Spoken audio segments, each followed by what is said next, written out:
नमस्कार, news wave में आपका स्वागत है। बड़ी खबर बहरोड से, जहां एक रिटायर्ड फौजी ने ना सिर्फ अपने बेटे को कुल्हाड़ी से काटकर मौत के घाट उतार दिया, बल्कि अपनी पत्नी और दूसरे पुत्र तथा एक रिश्तेदार को भी कुल्हाड़ी के वार कर गंभीर रूप से घायल कर दिया। यह घटना न सिर्फ रिश्तों को कलंकित करने वाली है, बल्कि मानवता को भी शर्मसार करने वाली है। घटना के अनुसार पाटन के नजदीकी गांव भांडाला निवासी रिटायर्ड फौजी रघुवीर यादव अपने परिवार के साथ बहरोड रहता था। सोमवार रात्रि लगभग 10 बजे रघुवीर यादव शराब के नशे में धुत होकर घर आया तथा बेड पर सो रहे अपने 16 साल के बेटे सन्नी पर कुल्हाड़ी से वार कर दिया।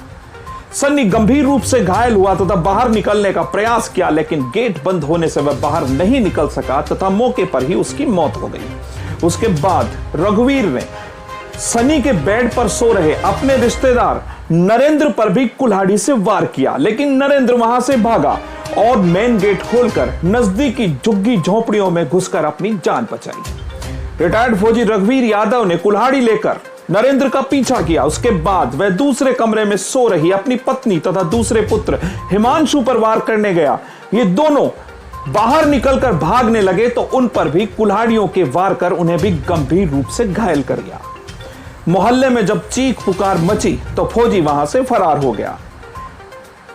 पत्नी मनीषा, पुत्र हिमांशु व रिश्तेदार नरेंद्र का उपचार बहरोड के निजी अस्पताल कैलाश अस्पताल में चल रहा है। बताया जा रहा है कि फौजी रघुवीर यादव छोटी छोटी बातों पर गुस्सा हो जाता था।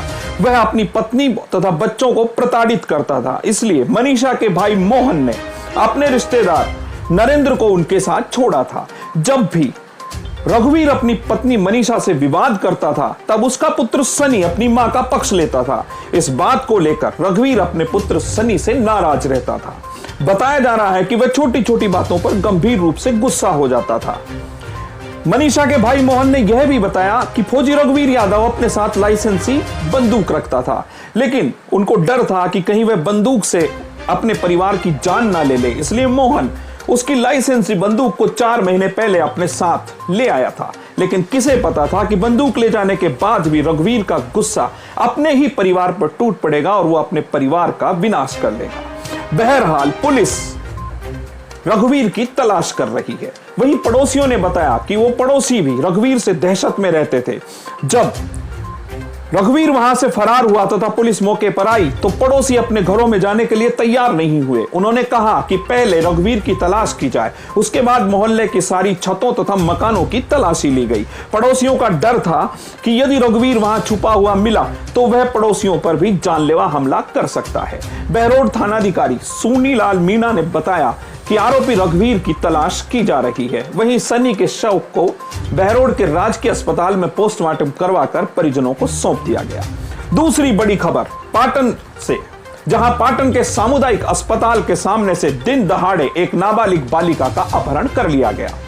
बताया जा रहा है कि नाबालिग बालिका अपनी चचेरी बहन के साथ पाटन के सामुदायिक अस्पताल दवा लेने आई थी। तभी वहां खड़ी एक रिनॉल्ट ट्रिबर गाड़ी में बैठे रामवीर उर्फ पंछी पुत्र रामनिवास जाट निवासी टीवा बसई ने गाड़ी से उतरकर एक नाबालिग बालिका को धक्का मारा तथा दूसरी को जबरन गाड़ी में डालकर वहां से फरार हो गया। दूसरी बालिका जब चिल्लाई तो आसपास के लोग मौके पर पहुंचे तथा एक बोलेरो गाड़ी से उसका देवी माई मंदिर तक पीछा भी किया, लेकिन अपहरणकर्ता तेज रफ्तार के साथ गाड़ी लेकर फरार हो गए। मामले की सूचना पर पाटन थानाधिकारी ब्रिजेश सिंह तंवर पुलिस बल के साथ मौके पर पहुंचे तथा झुंझुनू जिले व हरियाणा में नाकाबंदी भी करवाई। एक पुलिस टीम अपहरणकर्ताओं के पीछे भी गई।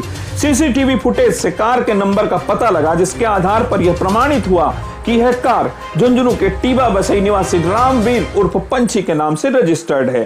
फिलहाल परिजनों ने रामवीर तथा उसके 2 अन्य साथियों पर मामला दर्ज करवाया है। न्यूज वेव में आज के लिए इतना ही। बहुत बहुत धन्यवाद।